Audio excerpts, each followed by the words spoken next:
கொலை சேவல்னு ஒரு படம் ஒண்ணு. இந்த ஒரு படத்த பார்த்தா, இப்படி ஒரு கிளைமேக்ஸ நம்ம எதிர்பார்த்திருக்கவே மாட்டோம். இப்படி ஒரு கொடூரமா இருக்கும்னு இந்த ஒரு படம் வந்து ஒரு மஸ்ட் வாட்ச்சான ஒரு தியேட்டர்ல வந்து உட்காந்து இந்த ஒரு படத்த பாருங்க. ஏன்னா, இப்படிலாம் அந்த டைரக்டர் எப்படிலாம் யோசிச்சு எழுதியிருக்காப்புல அப்படின்னு சொல்லிட்டு ரொம்ப ஆச்சரியப்படுற அளவுக்கு அந்த ஒரு கிளைமேக்ஸ் இருக்கு. அந்த ஒரு கிளைமேக்ஸ் பார்த்தா, இந்த காலத்துல இது இப்படிலாம் இருக்கானுங்களா? மனசாட்சியே இல்லாம அப்படின்னு நமக்கே தோணுச்சு. ஒரு படத்துல மெயினா நம்ம கலையரசன் தான் ஹீரோவா இருக்காப்புல. கலையரசன பத்தி நம்ம சொல்லவே தேவையில்ல. ஏன்னா கலையரசன் நடிக்கக்கூடிய படம்லாம் பார்க்கும்போது, அவர் எப்படி சொல்றது கொஞ்சம் எமோஷனலா ஆன கதையத்த நம்ம கலையரசன் ஒரு கட்டத்துல நடிப்பாப்புல. இல்லைன்னா கடைசியில எண்டுல வந்து நம்ம கலையரசன் செத்துருவாப்புல. அவர் நடிக்கக்கூடிய படம்லாம் இப்படித்தான் இருக்கு. ஆனா இந்த ஒரு படம் அப்படியே மாறுபட்ட ஒரு கதை மாரி போயிட்டுருக்கு. நம்ம அந்த ஒரு படத்துல நம்ம ஒரு கதைய நம்ம பார்க்கும்போது, ஹீரோயினி ஒரு கட்டத்துல வந்து காதல் திருமணம் செஞ்சு, ஊருக்கு ஒரு கட்டத்துல வந்து அந்த வில்லேஜ் கிராமத்துக்கு ஒரு கட்டத்துல வராங்க. ஹீரோவோட ஒய்ஃப் வந்து ஒரு கட்டத்துல மாசமா இருக்காங்க. மாசமா இருக்க போகும்போது, நம்ம ஹீரோயினி கன்சீவா கிட்டத்தட்ட 9 மாசமா இருக்காங்க. அதனால நம்ம ஊர் வழக்கப்படி ஊருக்கு ஒதுக்குப்புறமா இருக்கிற ஒரு குலதெய்வ கோயில்ல வந்து பொங்கல் வச்சு சாவல அறுத்து சாமி கும்பிட போகணும். அப்புறம் ஒரு பாட்டு வந்து சாமி கும்பிட நம்ம ஹீரோயினி ஒரு கட்டத்துல வந்து போயிட்டுருக்காங்க. போயிட்டுருக்கும்போது ஏகப்பட்ட தடங்கள்லாம் ஒரு கட்டத்துல வருது. அதுக்கப்புறம் நம்ம ஹீரோயினிக்கு அங்கே வந்து ரொம்ப இதையோ அசம்பாவிதம் நடக்க போகுது அப்படின்னு சொல்லிட்டு நம்ம ஹீரோயினி ஒரு கட்டத்துல வந்து தெரிய வருது. தெரிஞ்சுக்கிட்டு இருக்கும்போது, அங்கே வந்து ஒரு பெரிய ஒரு குடியார கும்பலு கிட்டத்தட்ட ஒரு 7 பேர் அங்கே வந்து அந்த இடத்துல வந்து சரக்கு அடிச்சுக்கிட்டு இருக்காங்க.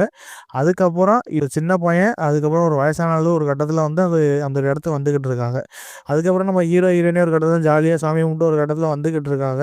எப்படிலாம் லவ் பண்ணாங்க வச்சாங்க அப்படின்னு சொல்லிட்டு ஒரு ஃபிளாஷ்பேக் ஒண்ணு போயிட்டுருக்கு. போயிட்டுருக்கும்போது நம்ம ஹீரோயினி ஒரு கட்டத்துல வந்து சாதி ரீதியான பிரச்சனைலாம் சந்திச்சு, அதுக்கப்புறம் ஒரு கட்டத்துல வந்து கல்யாணம் பண்ணது ஒரு கட்டத்துல தெரிஞ்சது அப்புறம் ஒரு ட்விஸ்ட் ஒண்ணு வருது.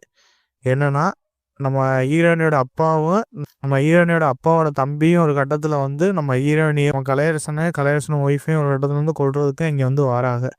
ஆனா, சரி இப்ப மனம் திருந்தி ஒரு கட்டத்துல வந்து சரி வாழ்ந்துட்டு போகட்டும் அப்படின்னு சொல்லிட்டு பார்த்தா, கௌரவ கொலை.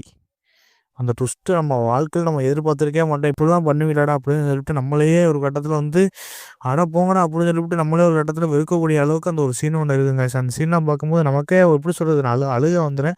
ஏன்னா அப்படியேப்பட்ட ஒரு சீனா இருக்கு. அந்த சீனை பார்க்கும்போது ஒரு கர்ப்பிணியான ஒரு பெண்ணை வந்து இப்படிலாம் பண்ணுவானுங்களா அப்படின்னு சொல்லிவிட்டு நமக்கு ஒரு கட்டத்துல வந்து அந்த சீனை வந்து நம்ம யோசிச்சே பார்க்க முடியல கைஸ். அந்த சீனை வந்து நம்ம இன்னும் அந்த சீனை பார்த்துட்டு அந்த இன்னும் மீண்டு வர முடியாத அளவுக்கு அந்த லாஸ்ட் சீனை வந்து அந்த ஒரு மோசமான நிலைக்கு வந்து அந்த மைண்ட் செட் நம்மளை வந்து ஒரு ரீதியான ஒரு நம்மளை வந்து கொண்டு போயிடுது.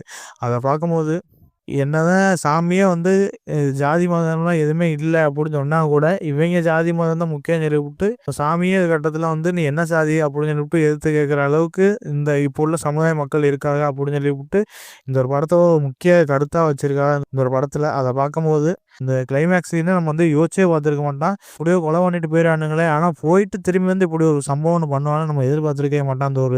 அந்த ஒரு சீனு. இந்த ஒரு படம் கிட்டத்தட்ட ஒரு ஒரு 1 மணி நேரம் ஒரு 10 நிமிஷத்துக்கு மட்டும்தான் இந்த படத்தோட கொஞ்சம் ரொம்ப மளவலன்னு பேசிக்கிட்டே போற மாரி இருக்கு. ஆனா லாஸ்ட் ஒரு 1/2 மணி நேரம் சீன் தாங்க சில கதையே ஒரு டிஃப்ரெண்டா போகும். அதை பார்க்கும்போது கௌரவ கொலைனா எப்படி சொல்றது? அந்த சீனை பாருங்க. ஒரு சின்ன பையனை வச்சு நீ கொல்லுடா அப்படின்னு சொல்ற அந்த கத்தியை கொடுத்து அவங்க பண்ற சேட்டையெல்லாம் நீங்க பாருங்க இந்த படத்தை. அதை பார்க்கும்போது இப்படிலாம் நம்ம யோசிச்சிருக்கவே மாட்டோம். கண்டிப்பா நடிச்ச நம்ம கலையரசன் நமக்கு ஒரு கட்டத்துல நம்ம கலையரசன் அவர் நடிக்கக்கூடிய படம்லாம் நம்ம கலையரசன் ஒரு கட்டத்துல இறந்துருவாப்புல. ஆனா இதுல அப்படி கிடையாது.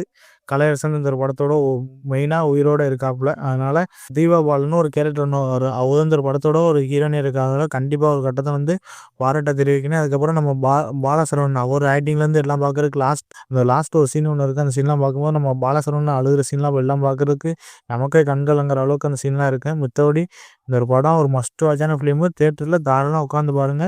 டைலாக் ரைட்டிங்லேருந்து எல்லாம் பார்க்குறதுக்கு எல்லாமே ரசிக்கும்படியாக இருந்துச்சு. மெயினாக ஸ்க்ரீன் பிளே மலை சார்ந்த பகுதியில் இந்த ஒரு படத்தை போட்டு நேச்சுரலாக அந்த ஒரு படத்தை எடுத்திருக்காங்க. கண்டிப்பாக நம்ம வாழ்த்து தெரிவிக்கணும். ஆக மொத்தத்தில் இந்த ஒரு படத்தோட நம்ம டைரக்டர் தூதிவண்ணன் அவரும் இந்த ஒரு படத்தோட டைரக்டர் இருக்காப்புல. கண்டிப்பாக நம்ம வாழ்த்து தெரிவிக்கணும். ஏன்னா இப்படி ஒரு சீனை போட்டு அவர் எடுத்து இப்படி ஒரு கொடூரமான ஒரு சீனை எடுத்து வச்சிருக்காப்புல அப்படியே நமக்கு தோணுச்சு. மித்தபடி சாங்ஸ்லாம் எதுவுமே இருக்காது கைஸ்.